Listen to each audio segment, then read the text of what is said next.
La aparecida de San Blas. Cuenta la leyenda que por las noches en el muelle de San Blas se puede observar a una anciana que deambula por la arena, ataviada con un viejo vestido de novia, los cabellos sueltos y que solloza tristemente sin parar. La gente que la ha visto asegura que parece tan real, que todos la creen necesitada de ayuda, y cuando se disponen a auxiliarla, ella desaparece caminando sobre las aguas del mar. Lo que se sabe es que hace décadas una joven se enamoró de un hombre muy humilde. Su amor no tenía impedimento alguno por parte de los familiares y amigos, solo que el varón estaba empeñado en ganar un poco más de dinero para poder casarse. Así que decidió marcharse a otra ciudad en busca de una estabilidad económica que le permitiera mantener una familia. Antes de partir, hizo prometerle a su amada que lo esperaría. Así que una tarde, mientras el sol teñía de rojo el horizonte, la joven, con los pies hundidos hasta el tobillo en el agua de mar, despidió, con el corazón destrozado, al amor de su vida. Ni siquiera las fervientes promesas de que pronto estarían juntos, ni los juramentos de amor eterno del joven, la hacían ignorar un presentimiento que se abría paso en su alma. Día tras día, sin faltar ni uno solo, acudía al muelle para esperar el regreso del joven. Se sentaba en el mismo lugar, incluso llevaba siempre el mismo atuendo para que él no fuera a confundirse, y así, cuando él arribara, sin perder tiempo, ambos irían a contraer matrimonio a la iglesia. Sus ojos se iluminaban cada vez que un nuevo barco atracaba en el muelle. Miraba ansiosa a todas las personas que descendían. Intentaba sin éxito encontrar a su prometido. Pasaron varios años y la mujer seguía aferrada a la esperanza de que su amado regresara. Un día pasó por ahí uno de los amigos de su novio. El hombre, al mirarla con el rostro demacrado y su vestido roto, sintió tanta lástima y pena que se acercó a platicar con ella. Buscó el momento exacto para hacerle una confesión que tal vez sería muy dolorosa. La mujer lo escuchaba con atención, ya que a lo mejor traía noticias de su amado, pero no fue así. Le dijo que tan pronto como el hombre llegó a otra ciudad, se enamoró de una joven muy bella, con la que contrajo matrimonio y tuvo hijos, por lo que se olvidó de las promesas hechas aquí en San Blas. No obstante, agregó, la vida le cobró su mala jugada, pues se embarcó por cuestiones de trabajo, y el barco se hundió en el mar. Jamás se supo nada de él ni de su cadáver. El semblante de la mujer cambió radicalmente, ya que lo escuchaba, lejos de entristecerla, le enfadó. Ella miró con furia al amigo y se indignó ante lo que creyó eran mentiras. Lo único que le dijo al hombre era que ahora más que nunca estaba decidida a esperarlo, para demostrarle a todo el mundo la fuerza de su amor. Con los años, los pobladores se enteraron de la triste historia. Algunos no tardaron en considerarla loca, pues no concebían cómo una mujer esperara por tanto tiempo a un hombre que jamás regresaría, y peor aún, portar siempre el mismo vestido por temor a no ser reconocida. Por esto, muchas personas pretendieron encerrarla en un manicomio, pero ella lloraba y suplicaba para que le permitieran permanecer en el muelle. Solo esperaba, decía, a que su novio regresara, pues no quería que él pensara que no había cumplido su promesa de esperarlo. Al escucharla, los habitantes no podían más que cumplir su deseo, y llenos de lástima la abandonaban ahí en el muelle. Así, al pasar junto a ella, la veían con la mezcla del temor que inspira a alguien que ha perdido la razón y la piedad que despierta el sufrimiento. La vejez la alcanzó, habían pasado más de 50 años. Se convirtió en un triste ser de ralos cabellos grises que ondeaban al viento, al igual que los jirones de un vestido de novia cuyo color ya era indefinible. Sin embargo, permanecía fiel en su sitio, escudriñando el horizonte, intentando dibujar una sonrisa en el rostro cuando vislumbraba algún barco que se acercaba.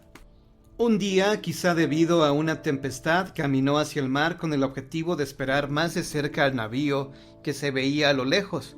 Las olas crecieron cada vez más y ella no tuvo fuerza para resistirlas. Se sumergió en las aguas. A la tarde siguiente, el mar la devolvió a la playa, ya sin vida. Fueron todos los pobladores los que alguna vez la habían visto sentada junto al muelle, quienes se encargaron de su funeral. Pero la historia no terminó ahí. Días después de la muerte de la anciana, un marinero se percató de la presencia de una vieja mujer en el muelle. Cuanto más se acercaba a ella, ésta más se alejaba. Aterrado, escuchó sus lamentos y miró cómo caminaba sobre las olas. Corrió asustado hacia el pueblo para contar lo sucedido. La gente de San Blas está segura de que se trata del espíritu de aquella hermosa joven que una vez se enamoró y prometió a su novio esperarlo sentada en el muelle.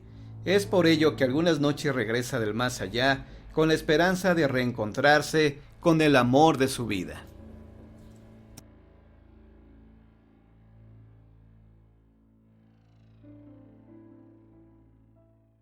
La enfermera fantasma del Panteón Inglés de Real del Monte. La siguiente historia también es sobre uno de los huéspedes del panteón, la señorita Surhar, enfermera de origen holandés cuyo cuerpo descansa en Real del Monte. La señorita Surhar llegó en 1920 a Real del Monte. Fue invitada a laborar en el Hospital del Real para mineros cuando vivía en Inglaterra. Al llegar a territorio mexicano, conoció por su propia experiencia la gran cantidad de servicios de salud que tenían los trabajadores de las minas, quienes a menudo encontraban la muerte en ellas debido a las continuas explosiones para abrir vetas, las emisiones tóxicas provenientes de las entrañas de la tierra o los continuos accidentes por falta de equipamiento de seguridad. A partir de su llegada, dedicó su vida a sus pacientes, pues nunca se casó ni tuvo hijos, por lo que su trabajo se convirtió en parte esencial de su existencia. Incluso seguía cuidando a los enfermos después de haber terminado su turno. La señorita Surhar falleció el 26 de octubre de 1956 y fue enterrada en el Panteón Inglés de Real del Monte como agradecimiento de parte de los dueños de las minas por su empeño en el cuidado de sus pacientes.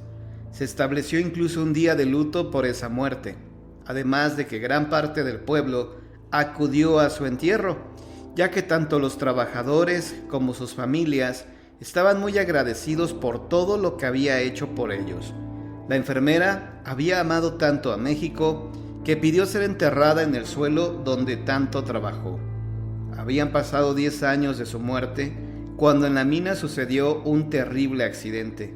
Mientras unos trabajadores hacían una perforación para explotar una veta, se encontraron con una bolsa de gas sulfuro que hizo explosión y lastimó a 15 trabajadores, de los cuales casi la mitad murió antes de llegar al hospital. Uno de los heridos era un trabajador de 59 años de edad llamado Simón Fernández, que al año siguiente iba a jubilarse. La mayor parte del tiempo estuvo sedado, ya que había sufrido varias quemaduras en las piernas que le provocaban dolores insoportables. A veces se preguntaba si no sería mejor morir a seguir sufriendo de la forma en que lo estaba haciendo. Después de todo, ya era un hombre viejo y había vivido.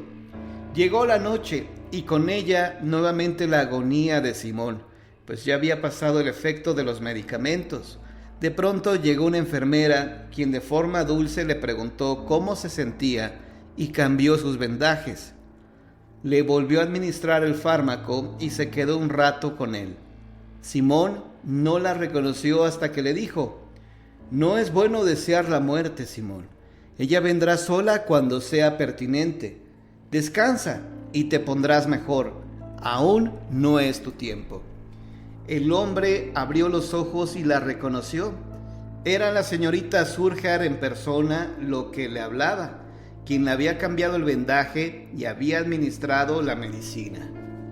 Simón, asombrado, no pudo hablar, pues él la había conocido en vida a esta admirable mujer y había sentido gran pesar por su muerte. Cuando por fin pudo articular palabra, la señorita Surhar ya había desaparecido de su vista. Después de algunos días, Simón salió del hospital por su propio pie, no así 8 de sus compañeros que lamentablemente fallecieron. Cuando visitó a los otros sobrevivientes, estos le contaron de la gentil enfermera que de noche los cuidaba, escuchaba y sanaba sus heridas. Ninguno sabía que se trataba de la señorita Surhar, pues la mayoría eran jóvenes que no la habían conocido en vida, pero sus descripciones coincidían con la de Simón. Se cuenta que la señorita Surjar siguió apareciendo en el hospital, cuidando a enfermos con gran dedicación. Se dice también que cuando murió toda la generación de obreros con los que ella había trabajado, dejó de aparecer. Lo que es seguro es que esta admirable enfermera se dedicó a su trabajo aún después de su propia muerte. El pueblo de Real del Monte guardó con cariño el recuerdo de la enfermera Surjar, de tal suerte que en su lápida El pueblo de Real del Monte guardó con cariño el recuerdo de la enfermera Surjar, de tal suerte que en su lápida está escrito: ella fue una enfermera que amaba a sus pacientes y sus pacientes la amaban a ella.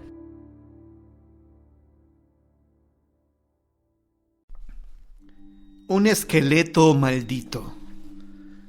Hace muchos años, una de mis tías se fue a estudiar medicina a la ciudad de San Luis Potosí, aquí en México, y durante su estancia en la ciudad, se quedó a vivir en casa de su hermano y su esposa, quienes la recibieron de buen modo.